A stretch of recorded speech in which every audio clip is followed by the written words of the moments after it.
Vasudevaya. Om Namo Bhagavate Vasudevaya. Om Namo Bhagavate Vasudevaya. Om Namo Bhagavate Vasudevaya. Canto 1, Chapter 2, Text 15. Yad Anujasina Yukta Karma Granti Nibadanam Chindanti Vidas Vasya Kona Kuryat Tatharatim Yad Anujasina Yukta Yad Anujasina Yukta Karma Granti Nibandanam Karma Granti Nibandanam Chindanti Kovidastasya Chindanti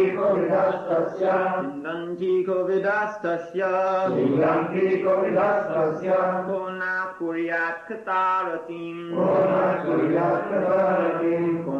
Kuryat Kataratim Yadhanujasina Yukta Karma Granti Nibandanam Chindanti Kovidastasya Kona Kuryat Kataratim Yat, which? Anudya, remembrance. Asina, sword.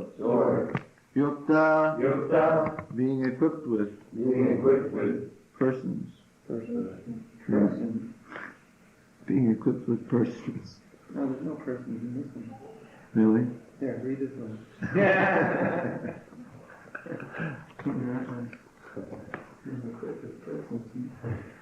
Karma, reactionary work. Granti, not. Nibandhanam, internet. Chindanti, cut. Kovida, intelligent.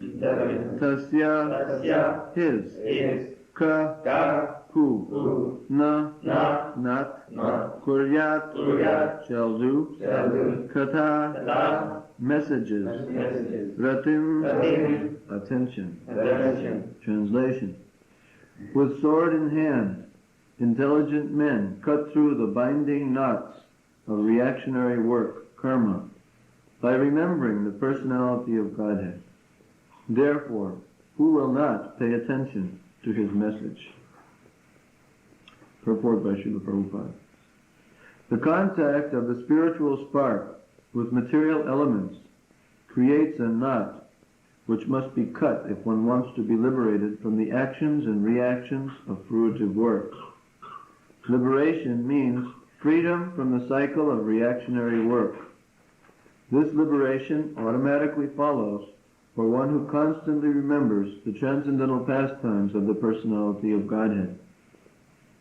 This is because all the activities of the Supreme Lord, His Leela, are transcendental to the modes of the material energy. They are all attractive spiritual activities, and therefore constant association with the spiritual activities of the Supreme Lord gradually spiritualizes the conditioned soul and ultimately severs the knot of material bondage. Liberation from material bondage is therefore a byproduct of devotional service. Attainment of spiritual knowledge is not sufficient to ensure liberation. Such knowledge must be overcoated with devotional service, so that ultimately the devotional service alone predominates. Then liberation is made possible. Even the reactionary work of the fruitive workers can lead one to liberation when it is overcoated with the devotional service. Karma overcoated with devotional service is called karma yoga. Similarly, empirical knowledge overcoated with devotional service is called jnana yoga. But pure bhakti yoga is independent of such karma and jnana, because it alone can not only endow one with liberation from conditional life, but also award one the transcendental loving service of the Lord. Therefore, any sensible man who is above the average man with a poor fund of knowledge must constantly remember the personality of Godhead by hearing about Him, by glorifying Him, by remembering Him, and by worshipping Him always, without cessation. That is the perfect way of devotional service.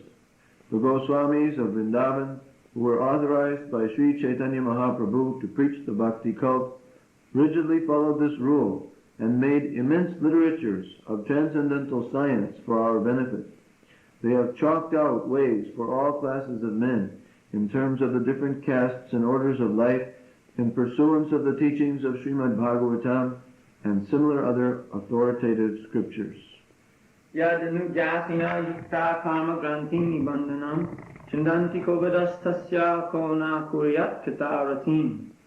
With sword in hand, intelligent men cut through the labyrinth knots of reactionary work, karma, by remembering the personality of Godhead. Therefore, who will not pay attention to his message?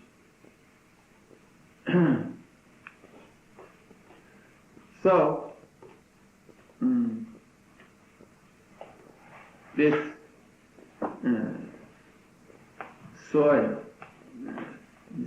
very important point, that a sword is needed to cut the very strong nets of Maya. When you are wrapped in a net, one of the qualities of being wrapped up in a net, which is why a net is a net, is that you get your arms stuck through one hole here and your legs stuck through another hole there and your fingers are stuck again through other holes, and the more you struggle, the more you become entangled in this net. That is why a net is made so. Just so that the more you struggle, the more you get stuck in the net. That's the purpose of nets. And this is when they catch animals, or they catch even people in nets. There's a weapon. They have a Vedic weapon, net weapon. You can shoot it out of an arrow, and it binds you all up right there on the battlefield. You all fall down on the ground, wrapped up in a net. So this material world is like a big net. The net of Maya. Sometimes we also call it the veil of Maya. Veil in terms of covering. Maya is covering us. But Maya is covering us with this thick net. Thick network. And it's not a network you can see through. It's like an ordinary net. If it is one layer, there's many holes. You can see through it very clearly. But there are some nets which are many layers. Like when they catch the fishes. The fishing nets, some of them have, especially the modern ones, have many layers, so that none of the fishes can squirm out, or it is very, very tight, just so the water goes through. But this net of Maya is so strong, there's no question of piercing the veil of Maya. Not for an ordinary personality. He cannot pierce this veil of Maya, because Maya covers over his very consciousness, and doesn't allow him to see beyond this net which is just thrown upon him by Maya, pulling him down, binding him up, covering him over. Maya is such a powerful agency. And it makes sense also, because after all, she is the energy of the Supreme Lord. Therefore unconquerable. Daivi esha gunamayi mama maya durachaya. It's his energy. Therefore, you cannot be escaping from that energy without his mercy. By Krishna's mercy, you can escape from that Maya. Otherwise, you cannot escape from that Maya. Because it is very, very, very powerful. Covering over everybody. Everybody is bound up by Maya, hand and foot.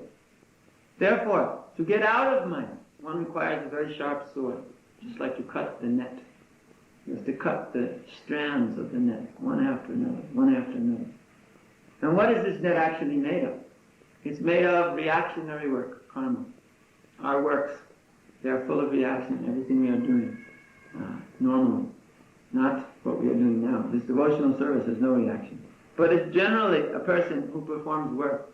He is performing work which is always filled with reaction. For every action, there's a reaction. This is also the way in which we create our new bodies, karma bhayavana svena jantu deha upapataye. By our karma, by our actions, we are creating future bodies of whatever quality, lower qualities, higher qualities. So reactionary work is the active principle, the catalyst of this material creation. all these things we do, they are causing us to become wrapped up in this material energy. So, you go back to sleep.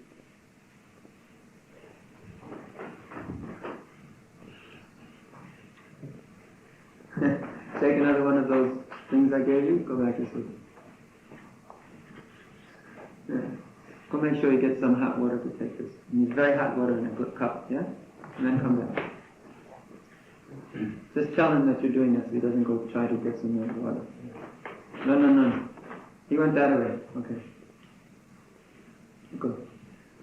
So, liberation from the bondage of material nature means to cut the knots of reactionary work. To cut these knots, to chop them up. That's what liberation means. To be freed from all fruitive desire. Mayavadis, they never become liberated because they can never free themselves from the fruit of desire to become God. That is the whole overriding principle, why they are into all of their Mayavad philosophy. Because they want to become the Supreme. By merging with the Supreme, they think they'll become the Supreme. So that's the greatest fruit of desire of all. It's called the last snare of mind. That one is thinking, at ultimate issue, he'll become God. Certainly there's no greater fruit of desire. Fruit of desire means you want to enjoy what? What does one want to enjoy? Ultimately in this material world, he wants to enjoy the pleasures of these material senses like anything, as the enjoyer and controller. And who is better enjoyer and controller than the Supreme? So therefore, if by speculation they can somehow or another trick themselves in their minds into thinking that they are the Supreme, this will satisfy them very much. Of course, an intelligent person understands this is nothing but mental jugglery. How can that actually give us some factual enjoyment? But still, because they are less intelligent, anybody who's offending Krishna, and all the Mayavadis, they are offended. Mayavadi by Krishna aparadi, they're offending Krishna. Because they deny Krishna's existence, they're offended. How can anybody who offends Krishna have any brain? There are many demons who tried to offend Krishna. They also have no brain. Just like that Pondraka, who he also tried to become God by putting two paper hands on his shoulders, gluing them there with the symbols of Vasudeva, and then challenging Krishna. So obviously he's a fool. Had his head cut off immediately. Anybody who is challenging like that the position of the Supreme, or desiring to become the Supreme, means he has very little intelligence. And all these Mayavadis are very little intelligent, because they don't know that what they are doing is simply a waste of time. Therefore in the Bhagavatam it says, Vimukta manna. They think themselves liberated. They're thinking that way. Just by thinking something doesn't mean it's a fact. And just like one may think himself very strong. Think he can challenge the lion to a fight. But after he's all chopped up by the lion, he realizes only then. Of course, it's too late. Just thinking yourself that way, liberated. It's like the Mayavadis. They think themselves so great. But when they die, and they're heading down to the tree form of life, then they kind of realize they made a mistake. But it's too late. Therefore, simply thinking of yourself in a certain way does not make it a fact. Therefore, avashuddha buddhaya, their intelligence is very cloudy, and they fall down. Mayavadis never even get to that param for them. They never leave the material world. They never get out of this entanglement of birth and death, because they don't know. They don't know what the process of liberation is. It means being liberated from the bondage of fruitive activity. It means becoming liberated from the desire and work towards satisfying our own material desires, whatever they may be. Certainly wanting to become God is a material desire. It is the desire which everyone has, but which they don't express in such a pure, plain and simple manner as the Mayavadis do, so blatantly, with no shame whatsoever. Everybody has that desire. That is why we are born into this world with the desire to become the controller or enjoyer of our circumstances. Otherwise we would not come here. That means God. You want to be God? But the Mayavadis, they take that Adi desire, original desire, and they make it the pinnacle of existence. They make it the topmost point of life. I shall be God. Therefore, they are no better than anyone else in this material world. In fact, they are worse because they are offending Krishna at the same time. Therefore, they go way down to the bottom. They want to forget everything. They want to give up Krishna completely. And then they can become a tree, and the tree will forget everything. The tree will just merge completely in ignorance. No longer any personal existence, practically so dull. But no, for a devotee, this desire to become liberated from fruitive desire is very strong. He does not want to become the supreme. He does not want to work in any way for his own sense gratification. In fact, if it's for his own sense gratification, he will become very unenthusiastic to act. If it's for him, he won't be able to enthusiastically act. If it's for Krishna, then he will very enthusiastically act. But if it's for himself, he can hardly do. He has no desire to do. Actually, and we have seen as well, when one has not engaged in Krishna's service, he becomes very uninspired. Because also he cannot engage for himself very enthusiastically. Devotees also make bad sense enjoyers while they're devotees. Of course, when they leave Krishna consciousness, they can do very nicely. But otherwise, they are not very good sense enjoyers. And that is good. And one should try to develop this understanding more and more. That anything done for me, just simply for my sake, is a waste of time. And one who's a symptom of bhava is not to waste a moment. He doesn't like to waste time and do things for himself. He only likes to do things which are related to Krishna's service. This cuts the reactionary bondage of karma. Vasudeva bhavati bhakti yoga prayojita janayati asiyad vairagyam jnanam sayad pataitikam. And when one cuts that reactionary bondage by engaging in devotional service, he develops causeless knowledge and detachment from this material world. Whereas one who's engaged in his fruitive activities may try to develop knowledge, just like the karmis, or those who are engaged in trying to speculate, the jnanis, to understand more and more. Even though they may try to gain great knowledge, and even though they may try to become detached from this material world, unless they are performing devotional service to the Lord, they will never gain real knowledge. They will never gain detachment from this material image. Maybe after a long, long time of great struggle, they might be able to attain the Brahman platform. But that is also very rare. Because the problem with mental speculation is that you can make many mistakes. Of course, from our point of view, mental speculation as such is a mistake. You simply engage in mental speculation, that's a mistake. Because after all, what does mental speculation give you? It gives you nothing but a speculation. And what does fruitive activity give you? Just some flickering sense gratification. Speculation is like that. It gives you some flickering sense gratification. You gain some, in your mind, some idea. You are thinking up some very wonderful thing. It's like the Mayavadis. They are thinking up such a wonderful thing that they are becoming God. But actually, what have they gained? They've gained absolutely nothing. And what does one gain when he's doing fruitive activities? He gains opposite results. Stated in the 6th canto of the Bhagavatam. Viparta, you get the opposite result. You are working hard to gain sense gratification, but the material energy is working in such a way that you don't get any. Or that everything is stolen away in due course of time. This we've seen practically. All those who are working for gaining their own enjoyment ultimately are producing their own suffering as well. And sometimes not even ultimately, sometimes directly. You're doing something, and it directly gives the opposite result. That is the nature of this world.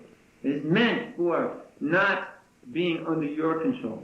It is meant to be under Krishna's control and putting you under its control. So everybody is bound up by the material energy in that way. Bound up because their karma is entangling them in a very strict tight net. Therefore, one cannot get out of this material energy by struggling on his own this way or that way. You may struggle on your own, just like you may struggle to get out of the net. But you cannot. You get more and more entangled. You may struggle by speculating. That's a struggle. You may struggle by fruitively acting or working. That's a struggle. But the net of material nature will ultimately tangle you up again. Just like you may go by speculation as a jnani to the Parampadam, to the Brahman platform, but you will fall down again because you haven't cut that net completely. Because the desire is still in the heart for fruitive activity. Because one by speculating becomes contaminated by speculation. Even though by speculating he may get himself to the Parampadam, Patantyadho, Nadracha, he falls down. Why? Yushmadangraya. He's neglected the devotional service of the Lord. Therefore, as is stated in this verse, therefore those who are intelligent, you need some brain in this process. It's not just for the fools or rascals or the less intelligent. You've got to have actual intelligence. When you have actual intelligence, you will cut the labyrinth of great entanglement of material desires and fruitive activities with the sword of devotional service. And what is that most important sword of service, devotional service? Here it is stated. By always remembering and paying attention to the katha of Krishna, Krishna katha. To always be absorbed in the anujja, remembrance of the Supreme Lord, and always listening to his messages. It's very nice that this word messages is used. Prabhupada, this Krishna's messages. These books are Krishna's messages. The messages to the fallen souls. You are passing out messages from Krishna to the people. People say, can you show me God? But actually we're saying, here's a message from him. It's for you. He's told us to come here and give you this message. You kindly take that book and read his message. Then you will see. After all, you may not be able to see him directly with your eyes. Let us say, some great personality you cannot see directly with the eyes. But if he sends you a message, oh, how happy you feel. I remember I had when I was a little boy, one radio show, which I always used to listen to. The TV came out, anyway, in our house, we got TV around 1954 or something like that. But we used to listen to the radio all the time. So there was one personality, I used to think he was so great. Little boy has no brains. So one day this person sent me a note, because my mother somehow made some arrangement. And this person sent me a note. And I was thinking, I've never seen it, but now he sent me a note. Oh, how lucky I am. And Maya, you think like this. So, the point is, just like people are thinking how I can get contact with God, they say it's impossible. But if some message is sent, from the Supreme, then one can take great hope. Yes, one becomes very encouraged. So, you can give people the message of Krishna, and they will take it. Oh yes. If they actually read these books, this knowledge will just start to spark and awaken them. They will take it. It is happening everywhere. Everywhere, Prabhupada's books are making a huge impact in this world. You should not have any doubt about that. I have seen and heard many, many times, especially within the last year, that scientists, philosophers, big professors are quoting Prabhupada's books. They don't say, yes, I've read in the books of His Divine Grace, A.C. Bhaktivedanta Swami Prabhupada, such and such. They don't say like that, because after all, then everybody would think they're just followers, they're just sect members, and they wouldn't listen to them anymore. So they're very clever. They say, I think it's like this. And then they start using Prabhupada's words exactly. Just like this big discovery of the fact that the universes are in bubbles, and that's why there are spaces between each galaxy. And they're all floating on the cosmic soup. You heard about this? I told you this up there in Stockholm. So this is from 2 universities, independently. They came up with this idea. Now what is this? You know, Bhagavatam talks about the universal layers and coverings and the causal ocean. So they figured nobody's going to believe that if we say the universal layers and coverings and the causal ocean. So we'll put it in scientific mumbo-jumbo. We'll call it a bubble and a cosmic soup. Because if we call it a cosmic soup, then everybody thinks it's very scientific. Because causal ocean, after all, this is a little bit esoteric. So cosmic soup, this is scientific. He doesn't understand where they're at. But what have they done? They read Prabhupada's books, they've seen these pictures, and they went, yeah, of course, that's it. But we can't go around quoting this, we'll get in trouble. So we'll say, new discovery! New discovery, and we'll take the credit too. After all, fruit of desire is still there. So we'll take the credit. And now they are announcing, and everybody's bowing down to the scientists. Oh, great scientists, you're so intelligent. And what have they done? They read Prabhupada's books and came out with the answer. And I've seen this again and again and again. Now some scientists in America are saying life begins at the time of conception. Others are starting to quote words like, in the material world. You never hear that expression. Huh? You ever heard this expression before you were devoted? Never, not once. I mean, anyone ever used such an expression? Now they're quoting such things. In the material world, the material nature, the material energy. I've been hearing it over and over again. Why? Because they're reading Prabhupada's books, and it's going in the brain, and it's changing their minds, but they just don't want to admit it yet, that they're being polluted, contaminated. Their whole ideas are being destroyed by the Srimad Bhagavatam. It cuts their labyrinth of speculations. But they're so attached still they can't admit it. They don't want to admit it. But if there was a poll taken, how many people are reading Prabhupada's books, you'd fall over backwards, finding out how many there were. So many.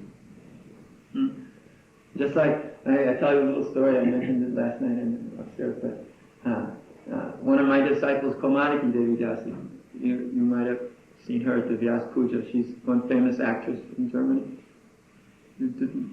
She never lets you know that she's famous. She acts like an ordinary lady. But she actually quite famous. So she went on the TV show, and on this TV show there was the president minister of Schleswig-Holstein, one of the states in northern Germany. The state is just near Denmark. So she held up the Bhagavad Gita and started talking about Bhagavad Gita on the show, this blue German Bhagavad Gita. And as president minister, he said, I have that book at home. I read it all the time. It's fantastic. On TV. And people were flooding this station for wanting books. So we were just supplying books from Heidelberg to the TV station, giving people the books. So you can't imagine how many people are reading these books. They read them, they respect them, but they're just not able, because they're so attached, to just come out and support these bald-headed weirdos who are running around on the streets. They haven't been able to, they think like that. He said, they love these books, I love this philosophy, but the shaving the head business, I just can't do. They're so attached to their hair. They think, well, if I accept this philosophy, I have to shave up too. I cannot do it. I have to stay home and pretend like I don't know anything. Just like we do programs, especially here in Sweden nowadays. I found this back. You remember that program in Stockholm? You were there? Oh, yeah. In that big hall? Yeah. So here I am pounding everybody to pieces. So I gave an hour and 15-minute lecture just pounding people to pieces. All pounding the scientists, pounding the philosophers, pounding the religionists, just pounding them to a pulp. There were 3 demons in the audience who couldn't stand it. They couldn't stand it. They just jumped up and started objecting and objecting. I just pounded them to pieces. And then they were looking around in the audience for help. And they noticed everybody was smiling and enjoying it like anything. They didn't want to say anything. They didn't want to come out and say, yeah! But they were really appreciating that we were pounding the demons to a pulp. And the demons couldn't believe it. He said, how can you believe what he's saying? Yeah, hit him again. So this is what's happening. That's the way Prabhupada's books take over the whole world. They just go out quietly, unobtrusively. They don't have shaved heads. They're very innocent, these books. They just come in a cover with little paper. Everybody's got a book with paper. It's very innocent. And they just sneak into your house and sit there. And then they demand, read me. And then you open them and read them, and then your mind changes, your life changes. You no longer can enjoy sense gratification the same way anymore. You get frustrated. But then when you get more frustrated, you read the books more. Gradually, they take over your whole consciousness, and you surrender to Krishna. But you just can't bring yourself to come out and say, yes, I'm a Hare Krishna. This is the way it happens. Then one day, gradually, everybody just ends up agreeing, except for some demons. And then you go out and pound the demons, and you find so many people are rooting for you and cheering you on and saying, give it to him, give it to him. This is the way it's working. This is what's happening. We should have complete faith this is happening. I see it happening directly. It's not even like in the future. It's right now happening. You remember that program? Am I telling a lie? We wouldn't dare say no. It's a fact. And you will find this will happen more and more and more and more and more, gradually everywhere. This is the way. Because this verse comes just after where it says, Atakpumbir Dvitashashta Vanashama Vibhagasaha Sunustistasya Dharmasya Samsiddhir Harikoshan. This verse. O best amongst the twice born, it is therefore concluded that the highest perfection one can achieve by discharging his prescribed duties according to caste divisions and orders of life is to please Lord Hari. Therefore the whole purpose of the Varnashram institution is to please Krishna. And when you please Krishna, you can cut this bondage of karma. Therefore, our whole business is to at least get everybody to the point of accepting this Varnashram institution. Then they can cut this bondage of karma and please Krishna. So actually, these books are just spreading out Krishna's message.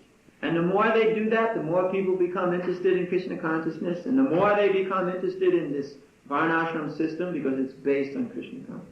Therefore, we're just flooding the whole society. It does not matter if we don't have thousands and thousands of people who are devotees like us. This is not the requirement.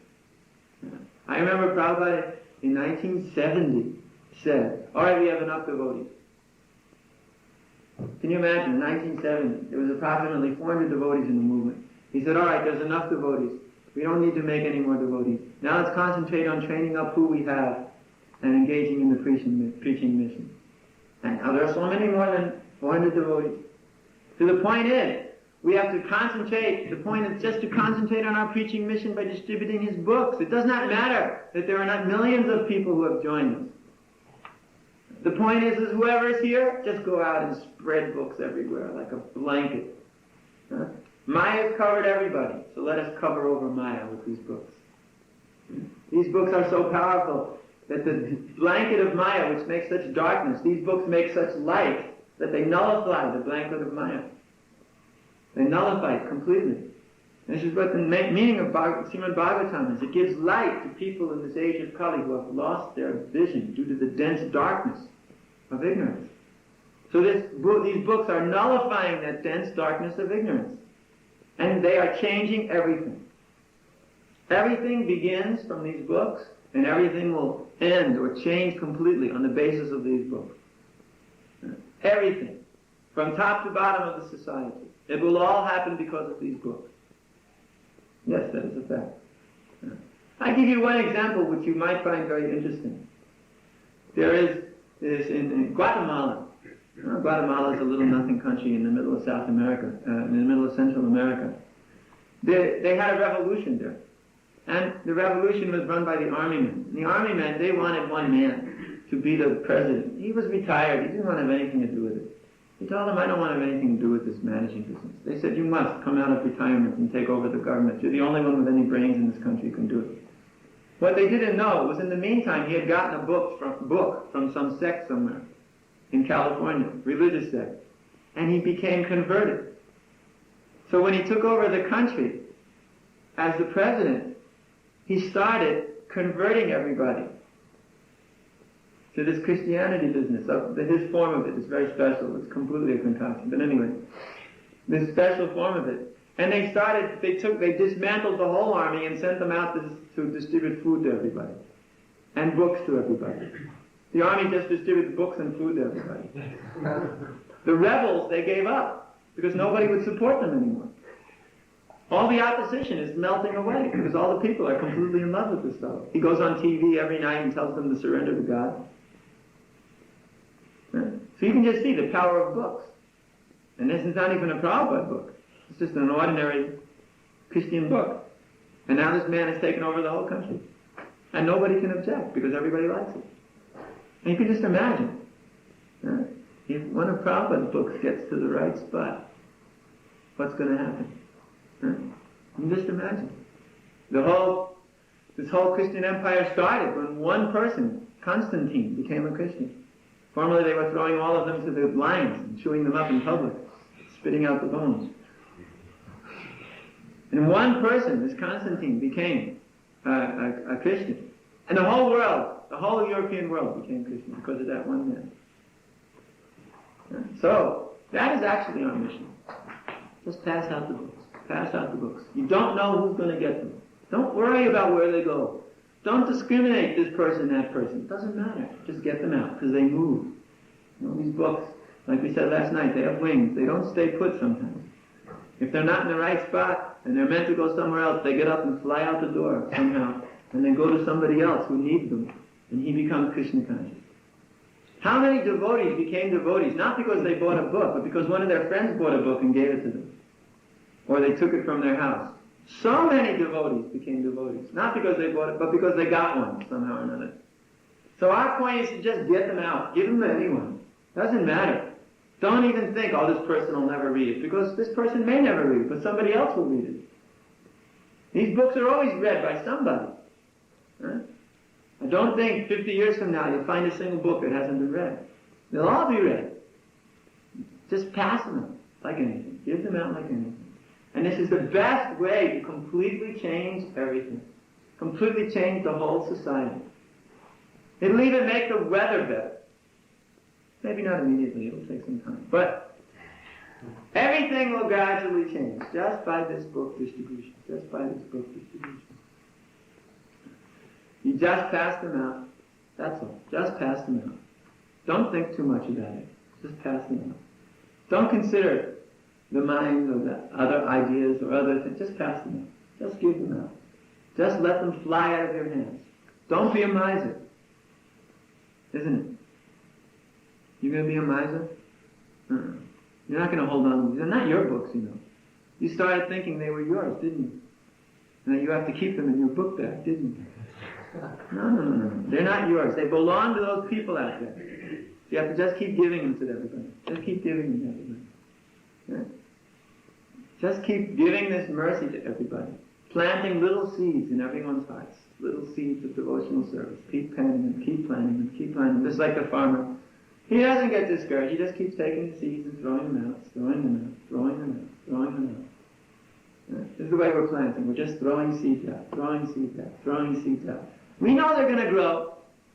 They always grow. Yeah? Somehow they grow. Maybe they don't grow immediately. But they grow. Somehow or another. The field becomes green. And we're seeing it now. The little stalks are coming up, coming up, coming up. It's amazing when they start coming up. How wonderful it is. How ecstatic it is. Yeah. But we have to keep planting. Sweden's a very big place. Oh, such a big place. You can go all the way up and you can come all the way down. You find only a few people here and there, but you have to keep throwing out the seeds. It's such a big place. Don't be discouraged in any way. And don't be fruitive. And we're talking all about fruitive activity. Don't start thinking, I'm the doer. Don't start thinking that I'm going to enjoy the big results I get. That I've got to do a lot so I can be numbered this or that. Just think, as much as I can do, as much as I can do. Don't let me waste a moment. Don't start thinking about your score or what time, how great you are. No.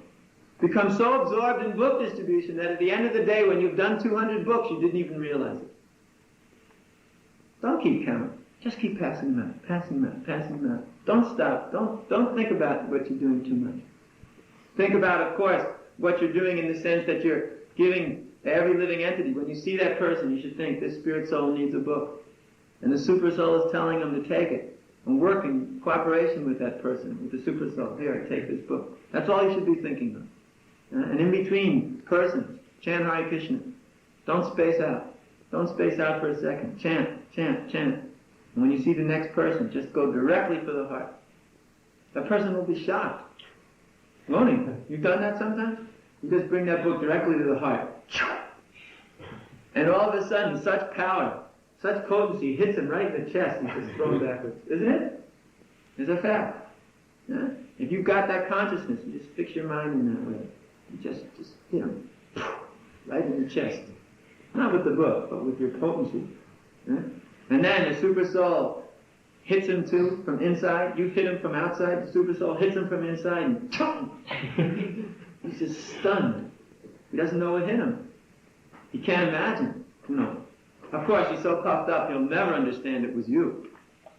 He'll think maybe he just had, some jolt in the chest or something. He'll never understand it was you because nobody's more powerful than he. And you're not going to let him know that it was you, because otherwise his false ego will become completely disturbed.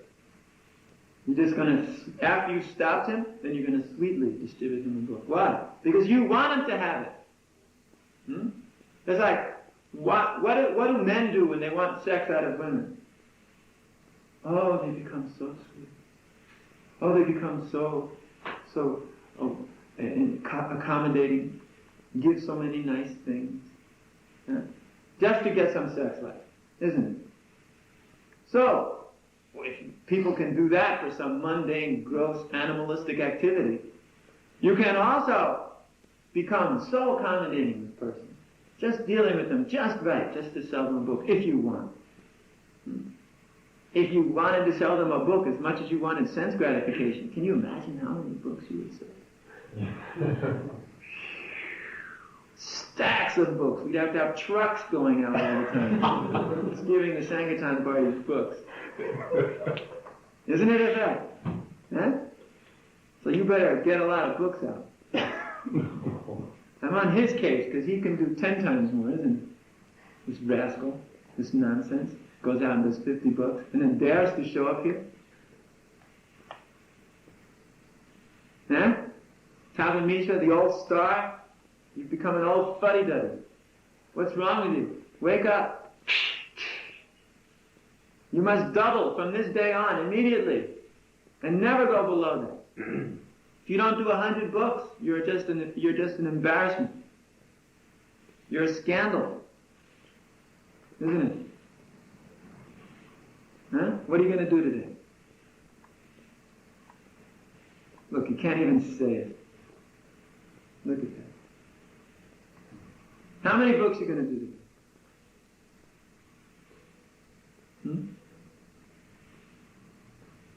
I told this to Purushottam in Switzerland. Told him he was a complete... He's just dancing on your head every day. I'm sure Prema is just chuckling within. How can you stand this? When you were running track, you ever was a nice guy and let the other guy beat you? No. Well, what was that thought? Yeah. You gotta win. Otherwise, you've lost. It's as simple as that. You either win or you lose. And you're a winner, not a loser.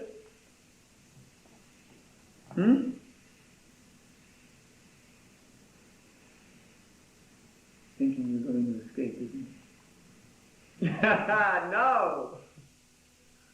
You can do 200 a day, yes. Definitely. All you have to do is want to. If you simply want to, you'll get out there and do it. But if you're thinking, oh, it's not possible, isn't it? He's over there. Oh, it's not possible. I can't hurry. Then you won't be able to do it. Huh? Isn't it a fact? You'll do even worse. Because you don't believe what I said. Because you don't believe what I say, you'll never be able to do it. And if you simply believe, you'll definitely be able to do it. You'll go out and every day do 200 books a day. I'm not even asking you to do 200. I'm asking him to do 200. You have to do only 100. After all, you're old and getting weak, and the teeth are falling out one after another, and you need your cane. I know it's very serious business. You should help him please down the stairs, just so he doesn't waste his energy.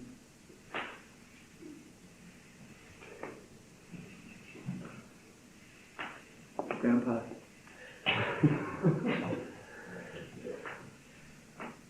I know it's tough. You know, in these old bodies, they're just gradually cracking up. I know it's tough. How old are you now? At least 40? How old? 38?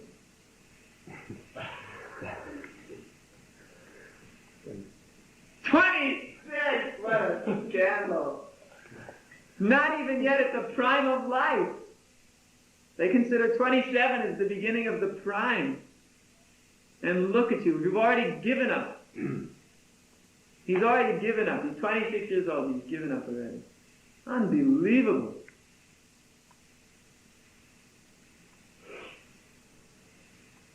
You want to tell that to Krishna? You want to tell that to Srila Prabhupada? Stand in front of him and say, I'm 26 and I've given up. You can do that. Here I am just pummeling you in public. And you're simply just crawling into the corner. Huh? You going to do that? What are you going to do?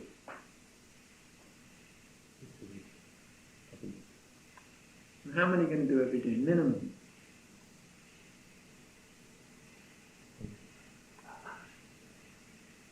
Really? I don't believe it. You're never going to do it. Never. What do you say? Go try. Try? He's going to try. We don't take that. Trying is not good enough. Try means you're not going to do it. Because then you can always say, oh, I tried, but I couldn't do it. Try is a great word. You can tell anybody you'll try.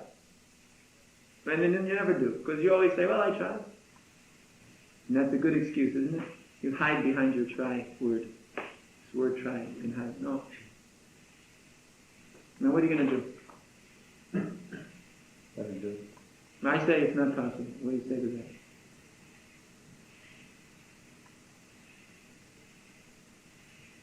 I'm sure. Aha! He's going to show me. Indeed. All right. Now you've made big talk. Big talk. I say it's not possible, and you say you're going to show me. Now, if you don't, oh, what an offense that is. If you don't do it, that's an incredible offense. You better remember that. Huh? You've gone and stuck your foot in the mouth. Now before you chew the toes, you better make sure.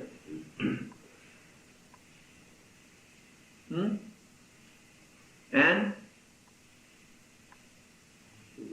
How much? All right. That's double. That's good. Yes. How many are you doing every day? No? You get up to 100. Yeah? And now it's easy because it's Christmas time and everybody's buying things. You can do it, definitely.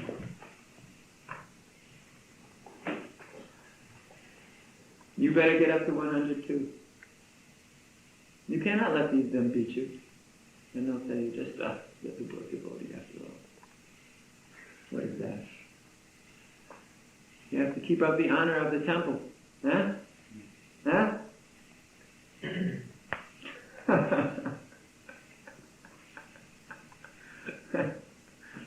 This is the mad ecstasy of Lord Chaitanya's distribution movement. Doesn't make any sense. It's just mad ecstasy. He just go out and pass out books like anything. Isn't it? You have to become completely mad to do this. If you're thinking of yourself and you're thinking of, I can do this and I can do that, you can't do anything. You have to just completely immerse yourself totally, absolutely, completely in the mad ecstasy of Lord Chaitanya's distribution. You have to be overwhelmed in that energy of Lord Chaitanya. You don't think about anything else. You just get wiped out energy. Just totally overwhelmed like in an ocean of a flood. You just go out and pass out books like anything. That's what the Germans do now. And the Swiss are just following them. Now the Swedes are last. They were the first for the first 2 weeks. Now they're last. Because all the rest have become overwhelmed in this ocean of energy of the Lord. And you should not become that. You must become first. I'm insisting on it. Yeah? I took it around last night. I have 300 books in my car. Mm-hmm. I only had to do this before I come back to Rushman. Haribol!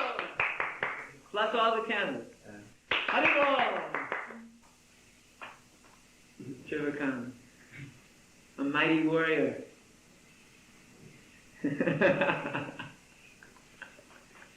And you, Prabhujaka, how many you're going to sell? Old man, really rotten, decaying body. All these young whippersnappers running over you all day. How many books these people took last night? Not so many. They're all in Maya. You should get all your contacts. You get on the telephone, or you go see these people with piles of books in your car. You go see all your contacts, all the people that you've ever met or that know you, and you go there, and you convince them to take books. Take stacks of books. You convince them to sell books more. You tell them the BBT desperately needs it. This way you encourage them to take more and more books and sell them again. Tell them you're getting very cheap. They can sell them to their friends. They maybe have 5 friends. Tell them to take them as Christmas presents. That's your mission. You can do it. Good. Don't forget, if you want to do, you can do. Unlimited amount. Don't forget that. If you want to do, you can do. It's simply your desire. It's simply your desire.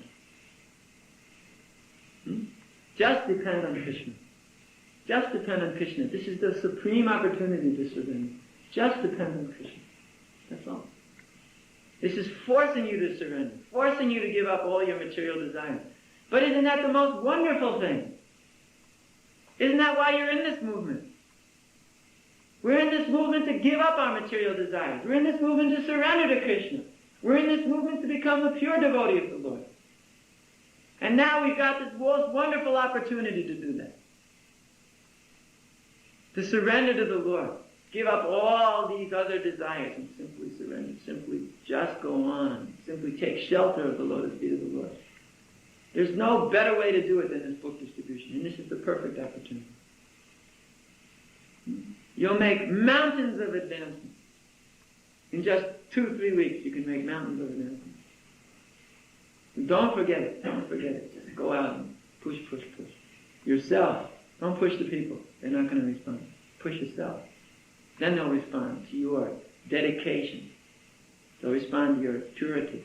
They'll respond to your potency. The more you become purified, the more they will just appreciate that purification. They will appreciate your purification. And they will take these books. All right? Any questions about this?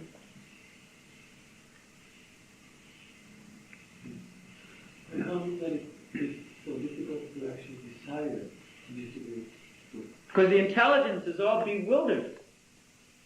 The intelligence has been bewildered by Maya since time immemorial. And therefore, although you have this desire, otherwise you wouldn't be out there. You have this desire, but the intelligence is continually warped. And it takes your desire and spews it off into different directions. That's why these classes, that's why these philosophies, to straighten out the intelligence, so your desire can work in a proper way with the material body. So when it comes back into this intelligence, into the body, it manifests as proper action. Therefore, you should hear very carefully what I'm saying. Because in essence, all I'm saying, if you think about it, in essence, all I am saying is surrender to Krishna. Take your intelligence and surrender to Krishna. Take your intelligence and hear your mission. Take the mission to heart and go out and fulfill your part of the mission. And if you can just remember that, you'll easily be able to surrender to Krishna. Because you want to. It is your desire. You want to surrender. If you didn't want to surrender, you wouldn't be here. If you didn't want to surrender, you wouldn't be out on the street. You don't find anything out on the street except surrender to Krishna. You cannot find sense gratification. It's getting cold, it's windy, people look at you in this way or that way. You don't find sense gratification. You find Krishna there. That's why you're there, actually. But your intelligence is warped, twisted, due to so many conditioning from time immemorial, material desire. So now you've got to change that. Change that, yeah? Okay? Any other? Yes? It's so easy when we don't read now to become passionate when we're chanting the morning. Just thinking is huge more of it. You must have morning program every morning. Yeah, we have. We sing and reading Bhagavad Gita together for half an hour. Well, then you are reading. Yeah, but we don't get cool enough. We just into it for myself. Well, that's good. It's difficult to chant like this. Well, if you're chanting and you're thinking of book distribution, that's good. You should just now fix your total consciousness on book distribution. It's better you're hearing as much as possible. But if you're not hearing, it's better you're thinking of book distribution than anything else. You should not consider that passionate. You should consider that dedicated.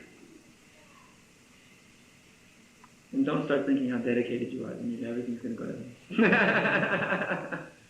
You should just try and hear. But if your mind, because it's absorbed in your mission, starts thinking of book distribution, that's not bad. Don't try and stop it. But just try and hear. The more you try and hear, the more book distribution will come into your head. Because the mantra is saying, please engage me in your service. Huh? And then you're just becoming fully engaged in that service. You should think something wrong. You should think there's something wrong if book distribution desire doesn't enter into your head when you're chanting. Other? Yes? Yes? Just calm, they have so many excuses. It's so hard for me to stop them, to be able to talk to them. They have excuses not to stop. Yeah. Then you have to take advice from the experts. Yeah, I try. And then when you hear what he says, and you put it into action. And if you put it into action with your own personal conviction, then gradually you will also develop a way in which you can stop people. Your intelligence will be purified, and you'll start spontaneously thinking of ways to do it. Spontaneously. They say I should present the book first and pack it in the hand. And that way I can stop them. But if I... Maybe you're not doing it with that power. Remember I said it's that potency. Take the book, and you just have your mind fixed on the spirit soul and the super soul within, and you're just praying to Krishna, and you just... There's a difference there, understand? So that kind of giving of a book. Then if you're going, he said I should do this. And the person goes, You see the difference? There's definitely a difference between... But I try to do it that way. Yes? But you know, maybe it's not possible in the very beginning to have so much power. You have to get more purification there. When there's more purification, then you can get that power. And after all, you're just a new bhakta. You're already doing wonderfully. We're trying to do more, has to be more potency there. And that will come in time. In the meantime, you stop them any way you can. If you find you can do it another way, then do it that way. We don't mind. But when you get that power, you'll be able to just stop them dead with the book.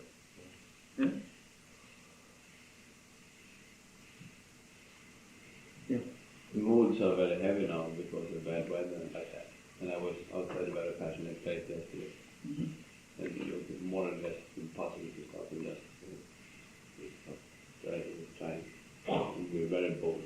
Mhm. And if I didn't want bold, it was impossible to protect. Oh yeah. It's like the whole country of Germany is like that. Yeah. The devotees have to be like tanks. Yeah. And the person goes, "Ho!" What was that? I haven't been at it before, but You have to stop people that you have to, like, their whole heads are spinning around like this. Their heads are spinning around. You have to cut through that spin and just, it's like a karate chop of their consciousness.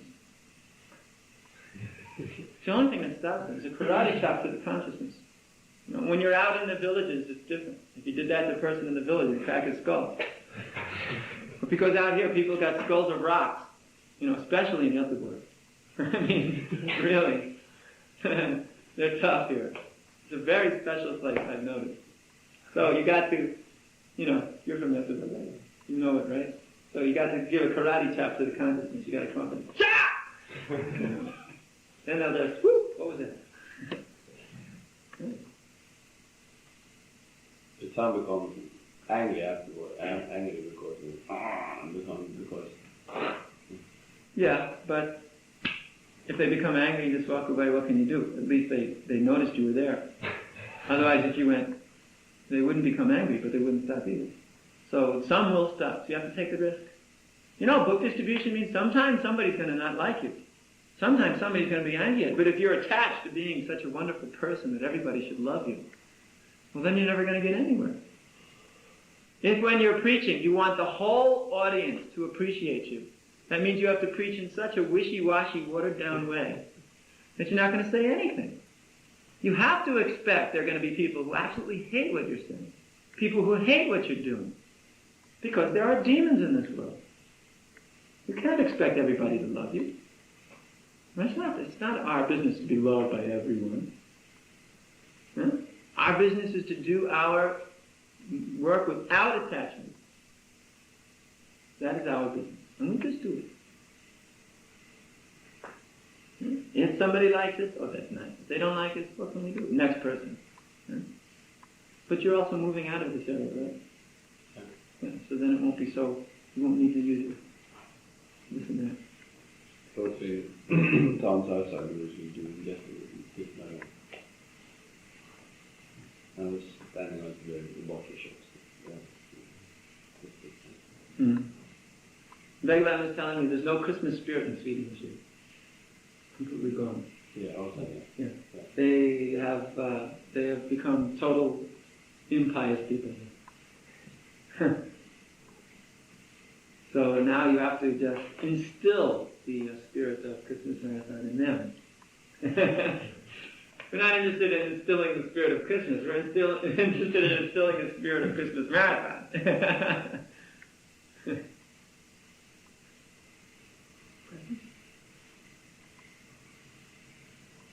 Everybody ready? Yes? Don't everybody scream yes at once? That's an expression that means, are you ready or not? Yes. Okay. Haribol. It's a long way to Bhagavad Gita. Okay.